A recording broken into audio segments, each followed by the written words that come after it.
رب العالمين والصلاة والسلام على رسوله الكريم أما بعد أعوذ بالله من الشيطان الرجيم بسم الله الرحمن الرحيم وأطيعوا الله ورسوله ولا تنازعوا فتفشلوا وتذهب ريحكم. یہ سورہ انفال کی ایک آیت کا درمیانی حصہ ہے. اس آیت کے اندر اللہ تبارک و تعالی کا صاف اور صریح حکم ہے. وَأَطِيعُوا اللَّهَ وَرَسُولَهُ کہ اے ایمان والو تم اللہ اور اس کے رسول صلی اللہ علیہ وآلہ وسلم کی اطاعت کرو. یہ حکم ہے. اور اس کے خلاف اللہ تبارک و تعالی نے ایک چیز سے روکا اور منع کیا ہے. اور روکا اور منع اس لیے کیا ہے کہ وہ چیز اطاعت کے راستے میں آڑے آتی ہے. وہ کیا ہے؟ تنازع، اختلاف اور جھگڑا. وَلَا تَنَازَعُوا کہ تم جھگڑو مت، اختلاف مت کرو، ورنہ اس کا نقصان کیا ہونے والا ہے؟ فَتَفْشَلُوا وَتَذْهَبَ رِيحُكُمْ تو تم کمزور پڑ جاؤ گے اور تمہاری ہوا اکڑ جائے گی. آج آپ دیکھو صرف ہمارے ملک ہندوستان کے اندر ہی نہیں بلکہ دنیا کے نقشے کو اوپر غور کریں تو آپ کو لگے گا کہ مسلمان کمزور کیے جا رہے ہیں. ان کی طاقت اور ان کی آواز دبائی جا رہی ہے. ان کو حاشیے کے اوپر ڈالا جاتا ہے اور ان کی کوئی قدر و قیمت نہیں رہی. وجہ کیا ہے کہ ہم نے تنازع اور اختلاف کیا. اگر اللہ اور اس کے رسول صلی اللہ علیہ وسلم کی اطاعت کرتے تو پھر تنازع کی کوئی نوبت ہی نہیں. ایک کم عقل والا آدمی بھی آسانی سے آپ سوال کرو گے کہ بھئی یہ بتاؤ کہ اللہ کے بارے میں کسی کا کوئی اختلاف ہے؟ نہیں، اللہ کے بارے میں کوئی اختلاف ہے تو پھر اللہ کے رسول صلی اللہ علیہ وسلم کے بارے میں کوئی اختلاف ہے؟ کوئی اختلاف نہیں. جب اللہ کے بارے میں اختلاف نہیں ہے، اللہ کے رسول صلی اللہ علیہ وسلم کے بارے میں اختلاف نہیں ہے تو پھر اللہ اور اس کے رسول صلی اللہ علیہ وسلم کی اطاعت کرنے میں اختلاف کیسے ہو گیا؟ پھر یہ کہنا کہ یہ تمہاری کتاب ہے، یہ ہماری کتاب ہے، یہ تمہارا مسلک ہے، یہ ہمارا مسلک ہے. اور اس کے بعد کیا اعلان ہوگا کہ صاحب سب لوگ ایک پلیٹفارم پر جمع کر. یہ پرانی بات ہے جو سنا رہا ہوں. ایک پلیٹفارم پہ جمع ہو جاؤ. ارے باولے تم نے اتنا بڑا پلیٹفارم بنایا ہے نہیں، لوگ جمع نہیں بنایا. تم نے تو الگ الگ ٹولیاں بنائی. تم نے تو 1.5 اینٹ کی مسجد اور روائی چاول کی کھچڑی بنائی اور پھر اتفاق و اتحاد کی بات کرو گے؟ نہیں. اختلافات کو بالائے طاق رکھ دو. حالات اچھے نہیں ہیں. بالائے طاق رکھو مطلب طاق میں رکھا ہے پھر اٹھا کے لے گا. کیوں؟ اس لیے کہ یہ ملا لوگوں کا کام نہیں چلے گا. جس طریقے سے انگریز کا کام یہ تھا کہ لڑاؤ حکومت کرو، اور یہی چل رہا ہے کہ اختلاف ڈالو اور اپنی جیب کرو۔ اللہ کا فرمان سن لو کہ اللہ اور اس کے رسول صلی اللہ علیہ وسلم کی اطاعت کرو اور آپس میں تنازع اور اختلاف اور جھگڑا مت کرو، ورنہ کمزور ہو جاؤ گے، تمہاری ہوا پر۔ اللہ تبارک و تعالیٰ کا فرمان سورہ انفال کے اندر آپ نے سنا۔ آگے دیکھیں اللہ کا فرمان، قل ان کنتم تحبون اللہ فاتبعونی یحببکم اللہ ویغفر لکم ذنوبکم۔ یہ اللہ تبارک و تعالیٰ کا فرمان قرآن کریم کے اندر کہ اے نبی صلی اللہ علیہ وسلم آپ اعلان کر دیں۔ نبی اکرم صلی اللہ علیہ وسلم کی زبان سے اللہ تبارک و تعالیٰ نے اعلان کروایا۔ آج بڑے ڈنکے کے چوٹ پر کہا جاتا ہے کہ صاحب ہم نبی اکرم صلی اللہ علیہ وسلم سے بہت محبت کرنے والے ہیں، لیکن محبت رسول کا معیار کیا ہے، اس کا تقاضا کیا ہے، معلوم ہی نہیں۔ اللہ نے اعلان کروا دیا کہ اے نبی صلی اللہ علیہ وسلم آپ فرما دیں کہ اگر تم اللہ تبارک و تعالی سے محبت کرنے کا دعویٰ کرتے ہو فاتبعونی، تو میری پیروی کرو۔ جب تک نبی اکرم صلی اللہ علیہ وسلم کی اطاعت اور فرما برداری نہیں ہوتی، اس وقت تک اللہ تبارک و تعالی سے محبت کرنا جھوٹا ہے۔ اور اگر تم نے اللہ کے رسول صلی اللہ علیہ وسلم کی اطاعت کر لی تو صرف یہ نہیں کہ اللہ تعالیٰ تم سے محبت کرنے لگے گا، بلکہ اللہ تبارک و تعالی محبت کے بدلے میں محبت دے گا اور مزید تمہارے گناہوں کو اللہ تعالیٰ معاف کر دے گا۔ یحببکم اللہ ویغفر لکم ذنوبکم، کہ اللہ تعالیٰ تم سے محبت کرنے لگے گا اور تمہارے گناہوں کو اللہ تبارک و تعالیٰ معاف کر دے گا۔ معلوم یہ ہوا کہ اللہ کے رسول صلی اللہ علیہ وسلم کی اطاعت کا مرتبہ اور مقام کیا ہے کہ اس کی بنیاد پر اللہ تبارک و تعالیٰ ایسے مسلمان سے محبت کرنے لگتا ہے جو نبی اکرم صلی اللہ علیہ وسلم کی اطاعت اور فرمانبرداری ہے۔ اس لیے ہم نے کلمہ پڑھا ہے، وہ کلمہ کہ جس کو پڑھ کر کے انسان دائرے کفر سے نکل کر کے دائرے اسلام کے اندر داخل ہوتا ہے۔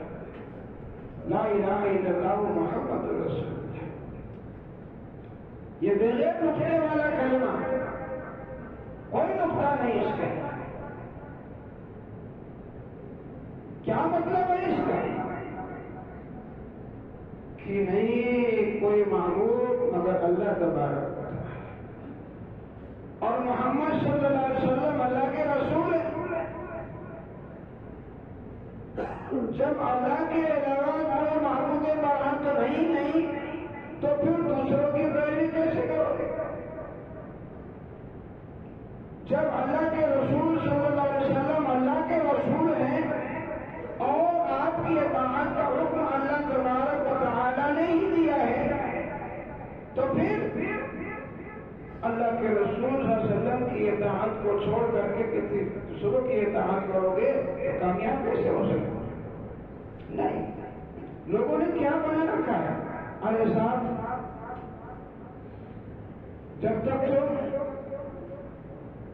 ہمارے بنائے ہوئے اماموں کی تقلید نہیں کرو گے، اس کو نہیں مانو گے، اس وقت تک مسلمان نہیں ہو سکتے۔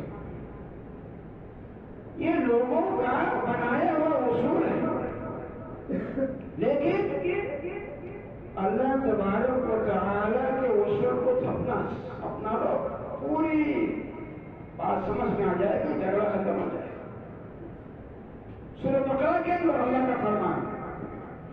آمنوا بمثل ما آمنتم به فقد اهتدوا. یہ کہے گا، یہ اللہ کا اعلان ہے کہ اے نبی صلی اللہ علیہ وسلم،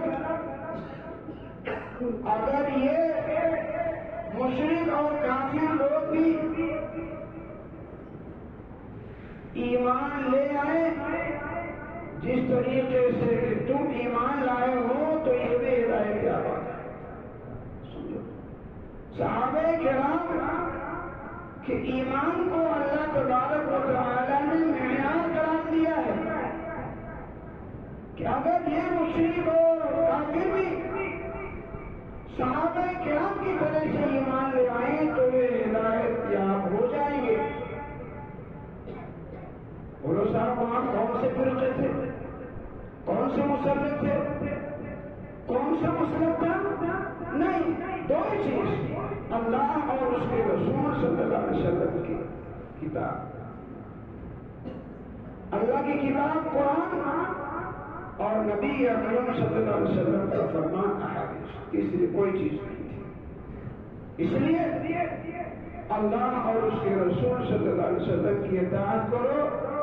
یہ اللہ تبارک و تعالیٰ کی طرف سے گارنٹی ہے کہ جو کامیاب ہو جائے. ہم نماز کے اندر دعا مانگتے ہیں، اہدنا الصراط المستقیم، کہ اے رب ہمیں سیدھے راستے کی رہنمائی کر، سیدھا راستہ دکھا دے. اللہ تعالیٰ نے اس کا جواب دیا. جواب کیا دیا؟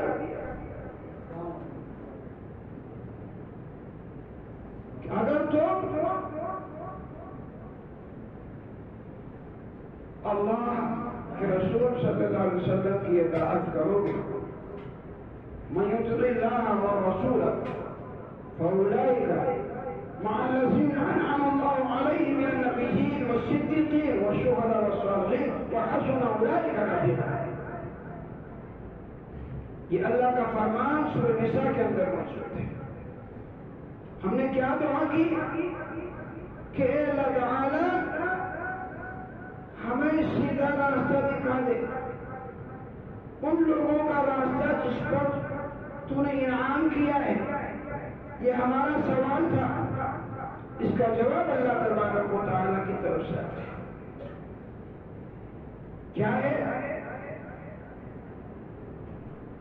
وَمَن يُطِعِ اللَّهَ وَالرَّسُولَ، کہ کوئی بھی، جو کوئی بھی اللہ اور اس کے رسول صلی اللہ علیہ وسلم کی اطاعت کرے، فائدہ کیا ہوگا؟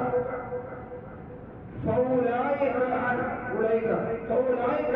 مَعَ الَّذِينَ أَنْعَمَ اللَّهُ عَلَيْهِمْ، تو یہ لوگ ایسے لوگوں کے ساتھ میں رہیں گے جن پر اللہ تبارک و تعالی نے انعام کیا ہے. ہمارے سوال کے اندر کہ ہم کو معلوم ہی نہیں تھا کہ کون کون سے لوگ انعام یافتہ ہیں. اللہ نے جواب کے اندر کیا فرما دیا کہ اللہ اور اس کے رسول صلی اللہ علیہ وسلم کی اطاعت کرنے والے لوگ ان لوگوں کے ساتھ ہوں گے جن پر اللہ تبارک و تعالی نے انعام کیا ہے، من النبیین والصدیقین والشہداء والصالحین. یہ چار بڑی جماعت ہے، ان سے بڑھ کر کے کوئی دوسری جماعت ہو ہی نہیں سکتی. چار قسم کے لوگ کہ یہ اللہ تبارک و تعالیٰ کے محبوب ہیں، اور جو کوئی بھی اللہ اور رسول کی اطاعت کرے گا ان کے ساتھ رہے گا. تو وہ لوگ کہاں پہ ہوں گے؟ جنت کے اندر. یہ لوگ بھی جنت کے اندر ہے. کرنا کچھ نہیں ہے، ڈھنڈورا نہیں پیٹنے کا، کسی اور دوسرے کی رسی نہیں پکڑنے کا، کسی کی پگڈنڈی کو نہیں اختیار کرنے کا، لال اور پیلی کتاب نہیں اپنانے کا، بلکہ اللہ اور اس کے رسول صلی اللہ علیہ وسلم کی اطاعت کرنے کا. یہ میری کوئی بات نہیں ہے، یہ بات صرف اللہ تبارک و تعالیٰ. یہ خالی میری زبان ہے، اللہ کا کلام جو ہم سن رہے ہیں. اللہ کا اعلان ہے کہ جو کوئی اللہ اور اس کے رسول صلی اللہ علیہ وسلم کی اطاعت کر لے تو ایسے 4 قسم کی جماعت کے لوگوں کے ساتھ میں رہے گا جنت کے اندر جن پر اللہ نے انعام کیا ہے. اور وحسن اولئک رفیقا، سب سے بہترین رفیق اور ساتھی یہی ہے جن کو لوگوں نے چھوڑ کر کے رکھا ہے. تو بات سمجھ میں آ رہی ہے کہ یہ جان بوجھ کر کے اختلاف پیدا کرتا ٹولیاں بنائے جا رہی ہیں، مسلک بنائے جا رہے ہیں. آج ضرورت اس بات کی ہے کہ اگر ہم کو دنیا کے اندر ترقی کرنے کی ہے تو آپ کو آگے سے آگے دیکھنا پڑے گا، لیکن اگر آخرت کے اندر دین کے بارے میں ترقی کرنے کی ہے تو آپ کو پیچھے دیکھنا پڑے گا. اور یہ میری بات نہیں، نبی اکرم صلی اللہ علیہ وسلم کا فرمان ہے کہ سارے زمانوں میں سے سب سے بہترین زمانہ جو ہے وہ میرا ہے. پھر وہ زمانہ جو ان کے بعد، جو ان کے بعد، نبی صلی اللہ علیہ وسلم کا زمانہ، صحابہ کرام کا زمانہ اور تابعین کا زمانہ، سب سے بہترین زمانہ. اور اللہ کا شکر ہے کہ ان زمانوں کے اندر یہ فتنے نہیں تھے، کوئی پارٹیاں نہیں ہے، کوئی فرقہ بندی نہیں ہے، کچھ بھی نہیں. اور یہ جو بات جو کہی جا رہی دلائل کی روشنی، یہ کوئی منہ زبانی کوئی بات نہیں. آئیے آگے بڑھتے ہیں اور اس حدیث میں دیکھتے ہیں کہ جس کے اندر نبی اکرم صلی اللہ علیہ وسلم نے ہمیں کیا کچھ ہدایات دیا. نبی اکرم صلی اللہ علیہ وسلم کا فرمان، ما یعش منکم بعدی فسیختلف اختلافا کثیرا. من یعش منکم بعدی فسیرى اختلافا کثیرا، کہ میرے بعد جو کوئی بھی زندہ رہے گا تو بہت سارے اختلافات دیکھے گا. دیکھ رہے ہیں؟ تو پھر کیا کرنے کا ہے؟ فرمایا نبی اکرم صلی اللہ علیہ وسلم نے کہ ایسی صورت میں ہم کو کیا کرنے کا ہے. فرما دیا نبی اکرم صلی اللہ علیہ وسلم نے، فعلیکم بسنتی وسنت الخلفاء المهديين الراشدين تمسكوا بها وعزوا بالنواجذ. اختلاف کی صورت میں تو میری سنت کی پیروی کرنا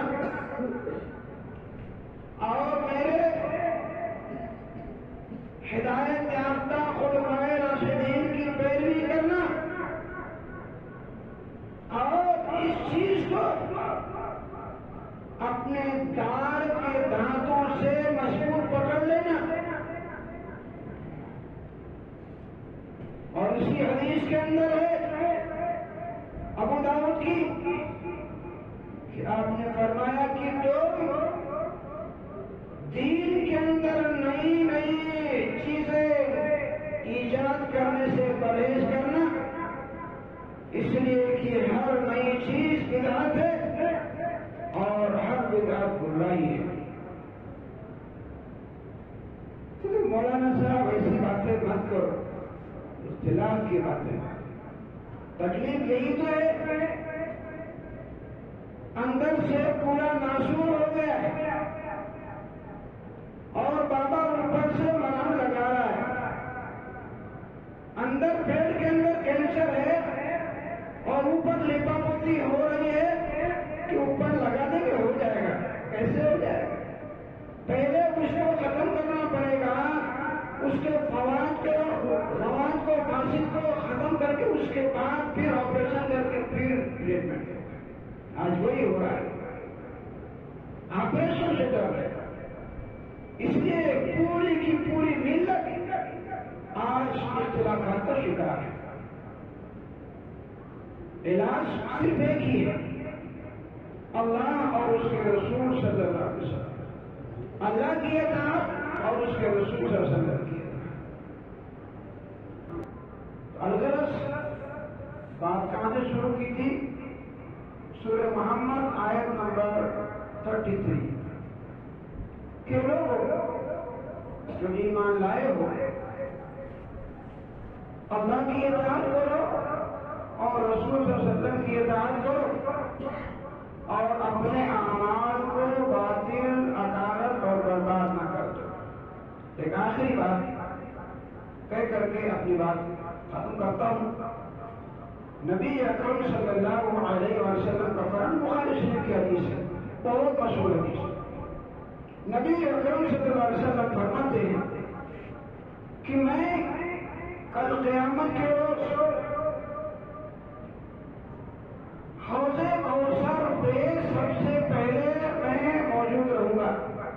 تم سے پہلے میں حوض کوثر پہ موجود رہوں گا اور جو بھی میرے پاس میں آئے گا میں حوض کوثر کا جام اس کو پیش کروں گا اور جو پی لے گا کبھی اس کو پیاس نہیں لگے گا. آپ فرماتے ہیں کہ ایسے میں کچھ لوگ ایسے میرے سامنے آئیں گے، عارفہم ویعرفونی، میں ان کو پہچانوں گا وہ مجھ کو پہچانے. وضو کرتے تھے نا، آدھائے وضو چمک رہے ہوں گے. پھر فرماتے ہیں کہ ایسے میں میرے سامنے ایک چیز حائل کر دی جائے گی، دے کر نہیں یہ آگے نہیں آ سکتے. فاقول انہم منی، کہنے کہ میں کہوں گا یہ میرے لوگ ہیں ان کو آنے دو. لیکن سوال کیا ہے؟ فرشتوں کی طرف جواب ہوگا فیقال فإنک لا تدری ما رسول بعدک، کہ نبی صلی اللہ علیہ وسلم آپ کو نہیں معلوم کہ آپ کے بعد ان لوگوں نے کیا کیا نئی نئی چیزیں نکالی تھی. معلوم یہ ہوا کہ حوض کوثر سے محروم کر دیے جائیں گے. کس وجہ سے؟ اللہ کے رسول صلی اللہ علیہ وسلم کی اطاعت نہ کرنے کی وجہ سے، آپ کی مخالفت کی وجہ سے اور دین کے نام پر نئی نئی چیزیں ایجاد کرنے کی وجہ سے حوض کوثر سے محروم کر دیے جائیں گے. نئی نبی اکرم صلی اللہ علیہ وسلم کا فرمان. اس لیے ضرورت اس بات کی ہے کہ اگر صرف اپنے ملک کے اندر ہی نہیں بلکہ پوری دنیا کے اندر اتفاق و اتحاد قائم کرنا چاہتے ہیں تو صرف ایک ہی پلیٹ فارم ہے اس پر جمع ہو سکتے ہیں، اور وہ ہے اللہ اور اس کے رسول صلی اللہ علیہ وسلم کی اطاعت کا پلیٹ فارم. اس پر کسی کا کوئی اعتراض نہیں ہے. اللہ سے دعا ہے رب العالمین ہمیں ان باتوں کو سمجھنے، ان پر عمل کرنے کے توفیق عطا فرمائے. آمین. الحمد للہ رب العالمین.